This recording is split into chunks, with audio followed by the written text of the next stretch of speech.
ننگے ہو گئے اور وہ اپنے آپ کو جنت کے پتوں سے ڈھانپنے لگے۔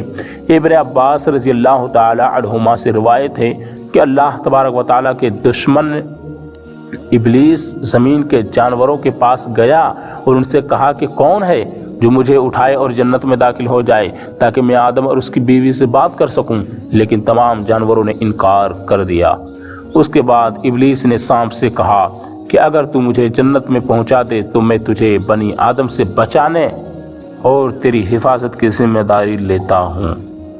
سانپ سے کہا تھا، آج اس کے دشمن ہے انسان اور سانپ، تو وہی کہا تھا کہ اگر تم وہاں تک ہمیں پہنچا دو تو میں تمہیں ذمہ داری لیتا ہوں کہ میں تجھے اس سے بچاؤں گا۔ یہ سن کر سانپ نے ابلیس کو اپنے منہ میں بیٹھا لیا اور جنت میں داخل ہو گیا۔ ابلیس نے سانپ کے منہ میں بیٹھے بیٹھے ہی آدم و حوا رضی اللہ تعالی عنہ علیہ السلام سے گفتگو کی۔ اس دور میں سانپ اونٹ کے برابر چوپایا تھا اور اس کے جنسی اعضاء بھی قدرتی طور پر مستور تھے۔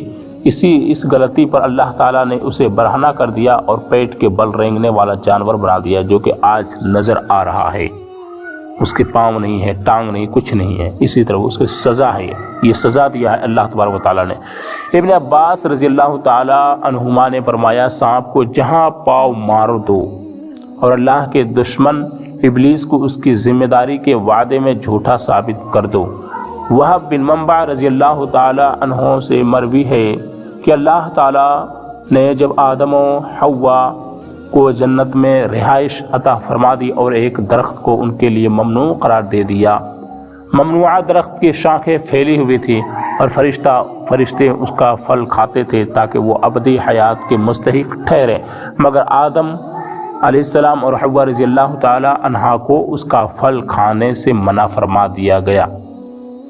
تو جب ابلیس نے ان کو پھیلانے اور گناہ کے مرتکب کرنے کا ارادہ کیا تو وہ سانپ کے پیٹ میں داخل ہوا۔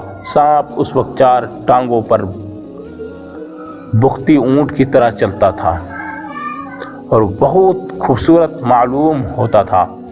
جب سانپ جنت میں داخل ہو گیا تو ابلیس اس کے پیٹ سے باہر نکلا اور اس ممنوعہ درخت کا پھل لے کر حضرت حوا رضی اللہ تعالی عنہا کے پاس آیا اور کہنے لگا، اس پھل کی طرف دیکھو، اس کی خوشبو کتنی اچھی ہے، اس کا ذائقہ کتنا اچھا اور رنگ کتنا خوبصورت ہے۔ تو حوا رضی اللہ تعالی عنہا نے اسے لیا اور کھا لیا۔ پھر حوا رضی اللہ تعالی عنہا آدم علیہ السلام کے پاس پہنچی اور کہنے لگی، اس پھل کی طرف دیکھو، اس کی خوشبو کتنی اچھی ہے، اس کا ذائقہ کتنا عمدہ اور رنگ کیسا دل فریب ہے۔ تو آدم علیہ السلام نے بھی کھا لیا۔ اس کے فوری بعد جیسے کھایا، فوراً ان دونوں آدم اور حوا علیہ السلام کے پوشیدہ اعضاء ظاہر ہو گئے، جس پر آدم علیہ السلام جلدی سے اس درخت کے تنے میں داخل ہو گئے۔ اللہ تعالیٰ نے آواز دی، اے آدم تم کہاں ہو؟ آدم علیہ السلام نے جواب دیا، اے میرے رب میں یہاں ہوں۔ فرمایا، باہر کیوں نہیں نکلتے؟ آدم علیہ السلام کہنے لگے، میں تجھ سے حیا کرتا ہوں۔ فرمایا، یہ درخت زمین میں سب سے زیادہ ملعون ہوگا، اس پر لعنت پیدا کر دی گئی ہے، اب اس کے پھل کانٹوں میں تبدیل ہو جائیں گے۔ نیز فرمایا کہ اس وقت جنت اور زمین میں کیکر اور بیر کے درخت سے زیادہ افضل کوئی درخت نہ تھا۔ کیکر اور بیر کے جو ہے یہ اس درخت سے زیادہ افضل کوئی اور درخت نہ تھا، اتنے عمدہ بہت بہترین درخت تھا۔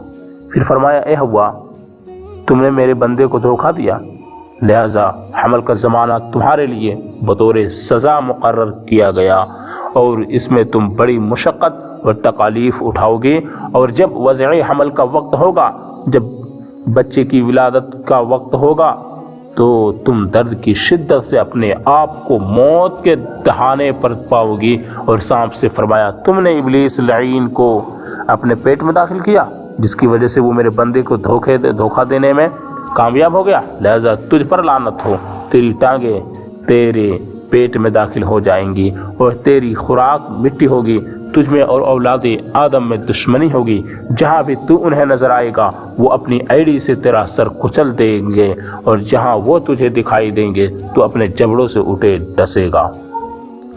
اب میں آگے بیان کرنے والا ہوں پارٹ نمبر 8 میں کہ حضرت وہب رضی اللہ تعالی عنہ سے پوچھا گیا کہ فرشتوں کی خوراک کیا ہے، تو اس کے بارے میں بیان کرنے والا ہوں۔ ویڈیو لمبی نہ ہو جائے میرے دوست، اگر آپ کو یہ ویڈیو اچھی لگے تو آپ سبسکرائب اور لائک کریں اور دوسروں تک بھی شیئر کریں، تمام کی تمام باتیں حدیث اور قرآن سے ایسی۔